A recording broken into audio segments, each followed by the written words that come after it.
Court के आगे किसी कस्टडी के लिए आती है तो पीएमएलए कानून ऐसा है, उसमें कस्टडी मिल जाती है, लेकिन कोर्ट के सवालों का जवाब नहीं था।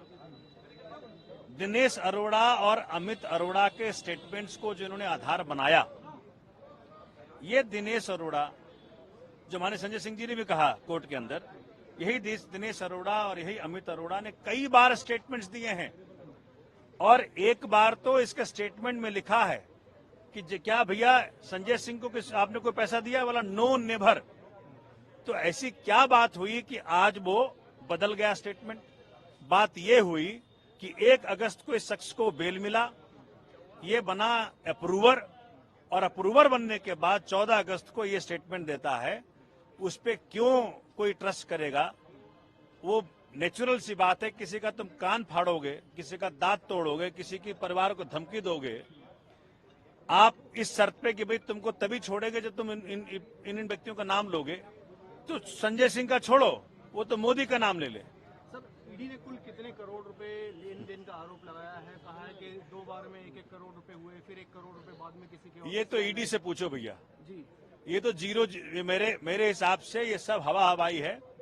माननीय उच्चतम न्यायालय भी देख रहा है इसको, माननीय न्यायालय भी देख रहे हैं इसको। हवा हवाई है। एक नए धेले की रिकवरी नहीं, एक नए धेले का ट्रेस नहीं, एक नए धेले का एविडेंस नहीं। तो कौन किसकी पैसा? ठीक है सर, जो बयान जो 27 मार्च को हो चुके थे, मार्च में हो गए थे कई लोगों के, उसके आधार पर कोई कार्रवाई नहीं की गई, रखा रहा। अब आकर कार्रवाई की गई। इस पे बचाव पक्ष का भी सवाल था, कोर्ट का भी सवाल था। उसके बारे में ईडी ने एक्सप्लेनेशन दिया कि भी उन्हें धमकी दी गई थी कि बहुत सारे इन्फ्लुएंसर लोग हैं, उनका क्या किसी का नाम ना ले। सर, ये क्या मामला है? किस वजह से ऐसा ईडी को कहना पड़ा? आपको लग रहा है कि इस देश में इन्फ्लुएंसर संजय सिंह और सोमनाथ भारती हो सकते हैं? इस देश में इन्फ्लुएंसर वो होगा जिसके हाथ में आज ईडी है, सीबीआई है, वो इन्फ्लुएंसर हैं। वो पावर लगा रहे हैं, जोर लगा रहे हैं कि तू इनका नाम ले, तू इनका नाम ले, तू इनका नाम ले। तो ईडी के सारे आर्गुमेंट्स ध्वस्त हैं। 5 दिन वेट करो, सब काम हो जाएगा। उससे पूछा गया कि भाई आपने को संजय सिंह को पैसा दिया, तो कहा नो नेवर। ये ऑन रिकॉर्ड है कि नो नेवर। तो वो स्टेटमेंट का मान्यता नहीं है, लेकिन ये एक्यूज्ड टर्न अप्रूवर की ये स्टेटमेंट कहाँ मान्यता है? ये माननीय उच्चतम न्यायालय फैसला करेगा और माननीय न्यायालय फैसला करेगा। सर, 2 ट्रांजेक्शन की बात की गई, 1 करोड़ और 2 करोड़, टोटल 3 करोड़ की बात की गई। और ईडी द्वारा ये भी कहा गया कि कहीं ना कहीं जो मोबाइल है वो सीज किया गया है, उसको डेटा उसका निकालना है आगे चलकर। किस तरीके से देखते हैं? तो माननीय न्यायालय ने पूछा ये बात कि जब फोन तो आपके पास है तो डेटा क्या निकालना है? उनके लिए संजय सिंह की कस्टडी क्यों चाहिए आपको? इसका जवाब नहीं। तो ये सभी बातें ऑन रिकॉर्ड हैं और वो कह रहे हैं कि भाई हमने सीडीआर लिया है। और मैं आपको बता दूं, सीडीआर एक मोबाइल टावर का होता है। उस मोबाइल टावर के इर्द गिर्द ही वो व्यक्ति होगा। तो संजय सिंह के घर के बगल में मनोज ये तिवारी का भी घर है, तो क्या तिवारी से मिलने गया था वो आदमी? तो ये तो सीबीआई बताएगी, ईडी बताएगी। तो आज ईडी के पास किसी भी सवाल का जवाब नहीं था। आज ये बहुत दुखद है कि उस शख्स को ये प्रताड़ित करने का प्रयत्न कर रहे हैं, जो कि इस देश के अंदर कमजोर की आवाज, देश के जन जन की आवाज पार्लियामेंट में उठाया और मोदी जी को मजबूर किया कई बार। पहले सदन से निकाला और आज जेल भेजा, लेकिन सच जल्दी बाहर आएगा, ये आपको मैं वचन दे रहा हूं। आपकी तरफ से आगे क्या कोर्स ऑफ एक्शन होगा? क्या आपका कोर्ट जाना है अभी, या क्या कानूनी तरीके से? अरे भाई, ये पहले प्रूफ तो कर लें। इनके पास कोई सबूत नहीं है, धेलेवर का सबूत नहीं है, 1 पैसे का ट्रेल नहीं है। ये सब हवा हवाई है पूरा केस। ये इसीलिए किया जा रहा है क्योंकि एक व्यक्ति है इस देश के अंदर जिससे माननीय मोदी जी को डर लगता है, उसका नाम अरविंद केजरीवाल।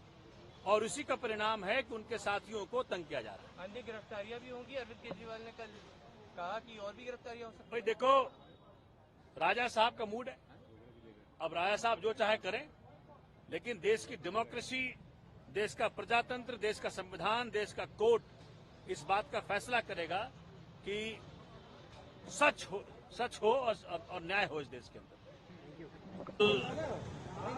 कानून को ताक पर रख करके कार्रवाई की गई। आज ये कोर्ट में बताया गया कि ड्यू प्रोसेस ऑफ लॉ को फॉलो नहीं, उन्होंने फॉलो नहीं किया। ना कोई नोटिस भेजा, ना कोई समन भेजा। एक बैग जाकर के किसी के घर में आप उसको अरेस्ट कर लेते हो। इस बात को आज कोर्ट में रखा गया और कोर्ट ने इसका संज्ञान भी लिया। बहुत दुर्भाग्य है कि इस प्रकार की हरकतें मोदी सरकार अपने राजनीतिक प्रतिद्वंदियों के खिलाफ ले रही है। हताशा की स्थिति है, निराशा की स्थिति है। ये दिनेश अरोड़ा का स्टेटमेंट कई बार हो चुका।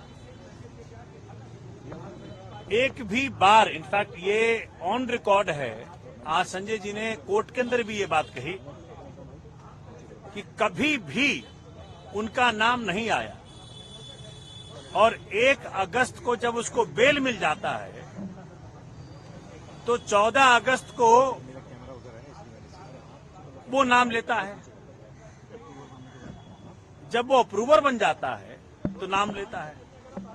तो पहला जो को एक्यूज्ड है आपका, उसके स्टेटमेंट की कितनी महत्ता है ये माननीय उच्चतम न्यायालय भी देख रहा है और माननीय न्यायालय ने भी आज देखा।